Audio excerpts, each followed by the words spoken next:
Think of your non-Christian friends. There are logical reasons to keep sex inside of marriage. Have a little think. STIs, unwanted pregnancy, abortion, broken hearts, broken families. I heard this week a quote, actually from the Eastbourne, from the Youth Work Conference, and a guy that was speaking said, "We are not bodies with souls, we are souls first with a body." And again, at Genesis, when it refers to two becoming one, it's not just talking about marriage, it's talking about that sexual union, those two people becoming one. The deep union of souls that happens in that act. Sex, despite what the adverts say, despite what your friends might do, is not an objectified object. It's not like having an Mars bar. It's not feeling peckish and going through a driveway and grabbing yourself a Big Mac, a quickie round the back.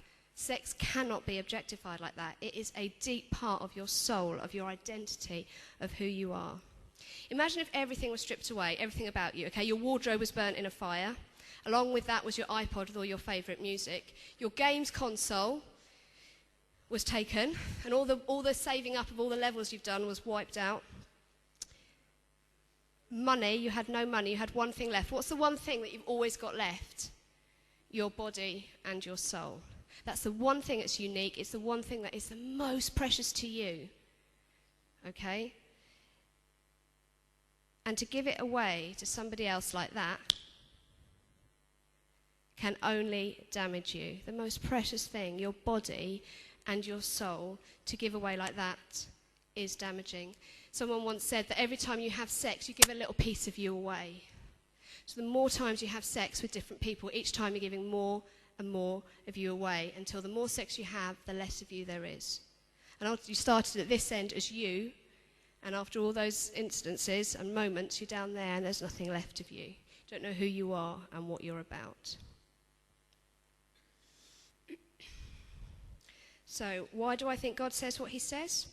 The same reasons I said at the beginning. For God is for purpose, he's for beauty, and he's for meaning. And why does he say what he does? Because he loves us, he wants the best for us, and he wants to protect us.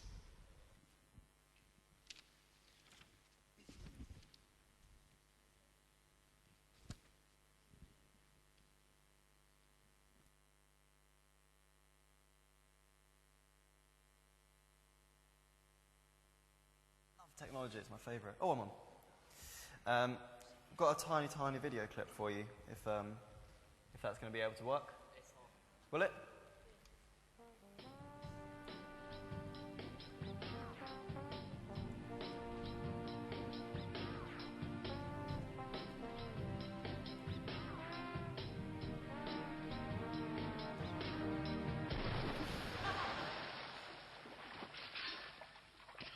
Premium light. Some drink it because they're responsible. What? Others just love the taste.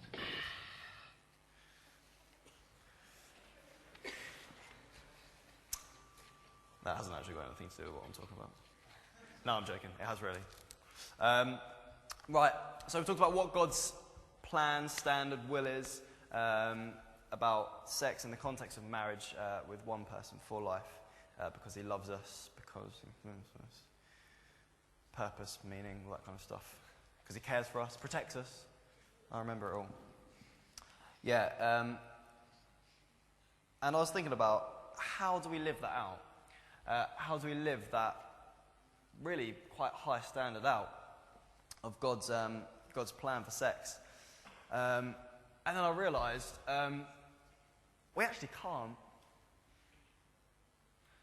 Romans 3 verse 23 says, "For all have sinned and fallen short of the glory of God." The word sin is actually an archery term, and it means to miss the mark. And we sin in relation to sex and relationships. We fall short. We don't hit the mark.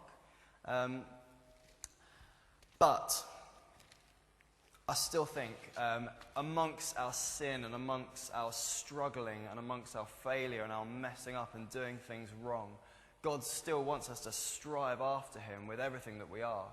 An amazing C.S. Lewis quote about discipleship, really about following Jesus, says, "If your will is to walk, God is pleased even if you stumble.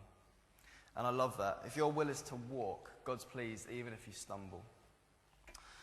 But I do want to give you a few things that will hopefully help you out a bit as you try to strive after sexual purity in a very impure culture, and a culture that just doesn't really value sex in the same way that God does.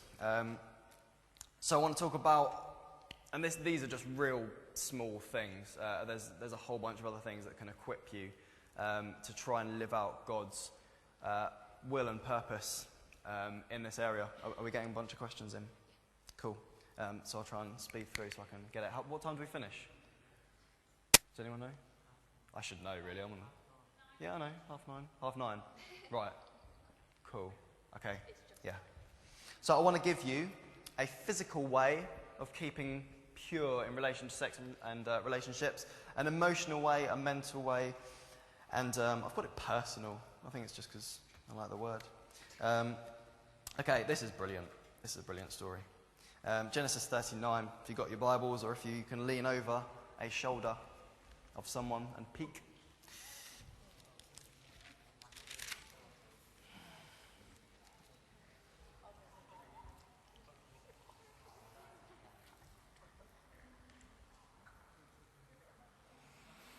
Okay, this is a story of Joseph and Potiphar's wife.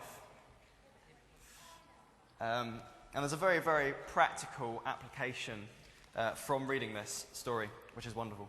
Okay, I'm just going to go on ahead and read it. Now Joseph had been taken down to Egypt. Potiphar, an Egyptian, who was one of the Pharaoh's officials, the captain of the guard, bought him from the Ishmaelites who had taken him there.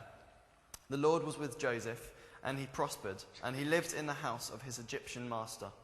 When his master saw that the Lord was with him, and that the Lord gave him success in everything he did, Joseph found favor in his eyes, and became his attendant.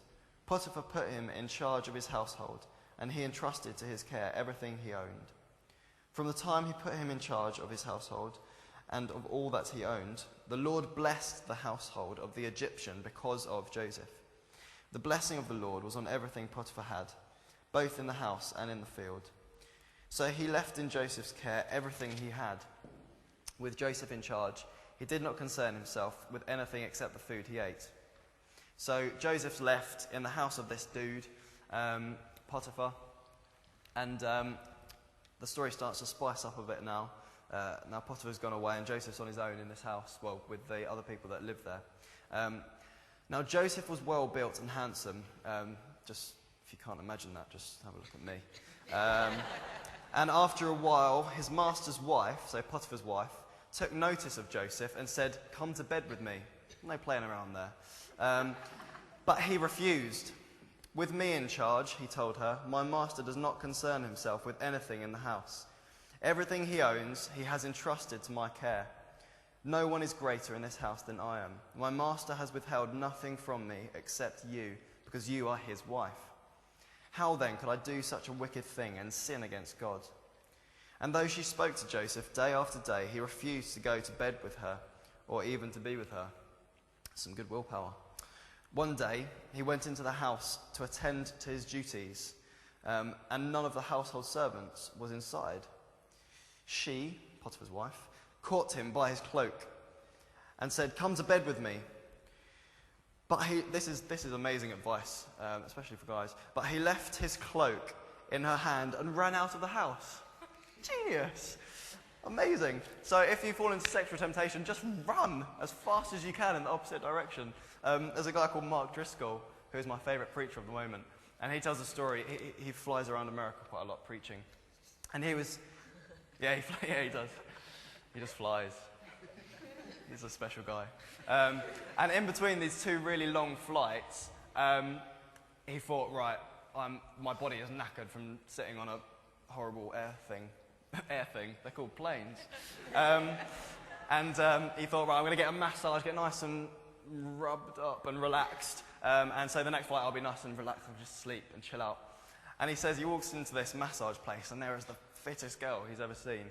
And he's like, right, just ignore it, don't look at her, look at my toes or something. And he starts getting his massage. And after a massage, about 20 minutes, this girl offers himself to her. And so he, like, immediately, this story of Joseph and Potiphar's wife clips into his head. And he just gets up, grabs his clothes, and runs out of the thing. Just like in just a towel, just like running away. Genius. So that's the first bit of advice. But in all honesty, you guys can get into compromising situations pretty easily if you're at a house party or at a gathering or, I don't know, in a jacuzzi with a naked person. And you need to stay away from those situations, in all honesty. You need to flee from those tempting situations because bad things happen if you're in those situations. So that's my first piece of advice, is physically remove yourself from that situation. How have we got? Right. Have we got a whole bunch of questions coming in that we need to... Got a few? Cool. Right. Presence of God is here. Okay.